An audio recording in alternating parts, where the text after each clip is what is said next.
నమస్కారం కృష్ణారావు గారు. ఐవీఆర్ టాక్స్కి పునఃస్వాగతం. ఈరోజు మనం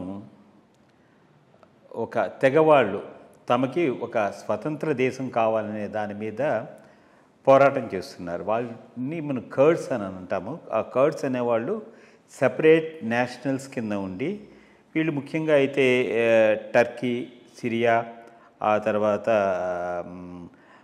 ఇరాక్లో కొంత వరకు ఉన్నారు. వాళ్ళు తమ ఒక లక్ష్యం సాధించడం కోసం అని చెప్పేసేసి డిమాండ్ చేస్తూ వస్తున్నారు. కానీ వాళ్ళు ఏంటంటే వాళ్ళ డిమాండ్ ఎట్లా ఉంటుందంటే ఒక వాయిలెంట్ యాక్షన్ ద్వారా, ఒక టెర్రర్ యాక్టివిటీ ద్వారా దాన్ని చేయడానికి ట్రై చేశారు. బట్ ఈ మధ్య వాళ్ళ దగ్గర నుంచి ఏమిటంటే మేము అస్త్ర సన్యాసం చేశాము, మేమేం చేయట్లేదు, మాకు సెపరేట్, మేము డెమోక్రటిక్ ప్రాసెస్లోనే ఉంటాం, మాకు సెపరేట్ కంట్రీ కావాలని చెప్పి వాళ్ళు డిమాండ్ చేస్తున్నారు.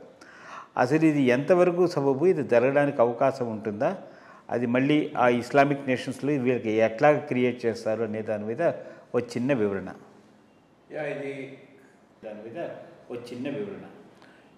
ఇది కర్డ్స్ అనేవాళ్ళు ఇది ఒక పాపులేషను. యాక్చువల్గా బ్రిటిష్ వాళ్ళు మిడిల్ ఈస్ట్ను వదిలేసి వెళ్ళిపోతున్నప్పుడు వాళ్ళకు అనుకూలంగా ఉండేటట్టుగా ఆయిల్ రిచ్ నేషన్స్ను తయారు చేసుకున్నారు. సపరేట్గా కార్వ్ అవుట్ చేశారు. కువైట్ ఒకటి, యునైటెడ్ అరబ్ ఎమిరేట్స్, ఇవన్నీ అసలు నేషన్స్ కావు, వాళ్ళు క్రియేట్ చేసిన నేషన్సే. సో దట్ చిన్నవి ఉంటే వాళ్ళు మ్యానిపులేట్ చేయడానికి వీలుగా ఉంటాయి. కర్డ్స్ కూడా ఒక సపరేట్ కంట్రీ గ్రాంట్ చేసి వెళ్ళిపోయి ఉంటే బాగుంటుండేది. వీళ్ళు సున్నీ ముస్లిమ్సే, కానీ సపరేట్ ఎథ్నిసిటీ ఉన్నటువంటి గ్రూపు. అది ఏమైంది, వీళ్ళు 3-4 దేశాల మధ్య విభజించబడ్డారు. సిరియా దేశంలో కర్డ్స్ ఉన్నారు, అంతా అప్పర్ పోర్షన్, అంతా కంటిగ్యువస్గానే ఉంటారు.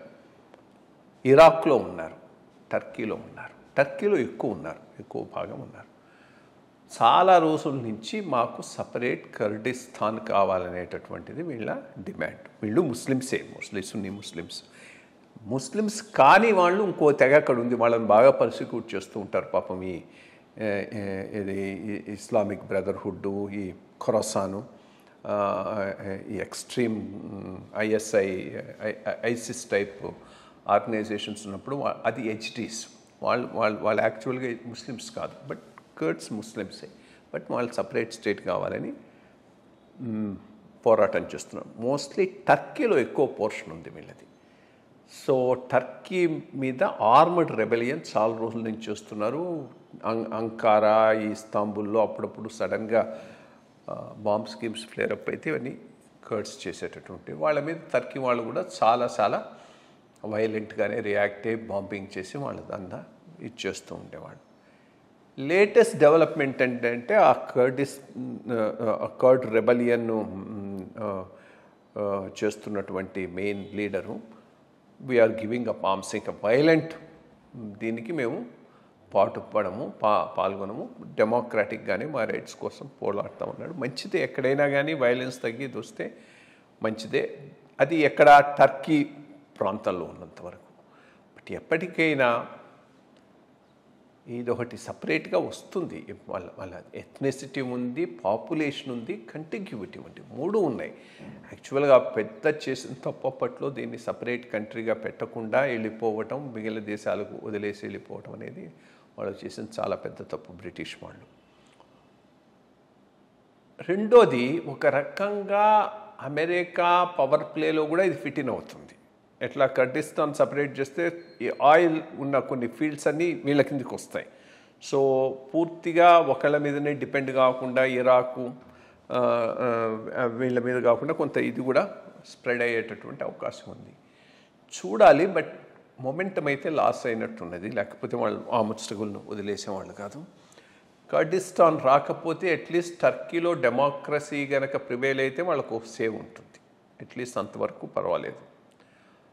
బట్ ఇరాకు, సిరియాకు వచ్చేటప్పటికి అసలు అక్కడ ప్రజాస్వామ్యమే లేదు. అట్లాంటప్పుడు ప్రజాస్వామ్యం లేని దేశాలలో అల్పసంఖ్యాక వర్గాల యొక్క సమస్యలు వర్ణనాతీతం. పాకిస్తాన్లో అదే ప్రాబ్లము, ఇరాక్లో అదే ప్రాబ్లం. ఇరాక్లో సద్దాం హుసేన్ ఉన్నప్పుడు వీళ్ళని చాలా పర్సిక్యూట్ చేశాడు. వాళ్ళంతా సున్నీ అరబ్ సున్నీ, వీళ్ళేమో కర్డ్స్ సున్నీ. కాబట్టి వీళ్ళని సపరేట్గా కన్సిడర్ చేసి వీళ్ళని చాలా పెద్ద ఎత్తున వాడు పర్సిక్యూట్ చేయడం జరిగింది. చూడాలి. బట్ సపరేట్ కంట్రీ ఈరోజు వీళ్ళకు డిఫికల్ట్ కావచ్చు. టర్కీలో భాగంగా ప్రజాస్వామికంగా ఎన్నికలు జరిగితే వీళ్ళకు సేవ్ వస్తుంది. మోస్ట్ ఇంపార్టెంట్లీ సేవ్ వస్తుంది. బట్ గుడ్, ఎప్పటికైనా కానీ ఆర్మ్ స్ట్రగుల్ వల్ల ఏమీ రానప్పుడు అనవసరంగా ఈ ప్రాణాలు పోగొట్టుకునే కన్నా ఒక రికన్సిలియేషన్కు రావటం అనేటటువంటిది మంచి విషయమైన దృష్టిలో. ఇది అక్కడ కర్డ్స్ ప్రాబ్లం బేసిక్.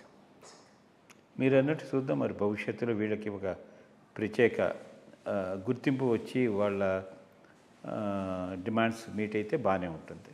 నమస్కారం.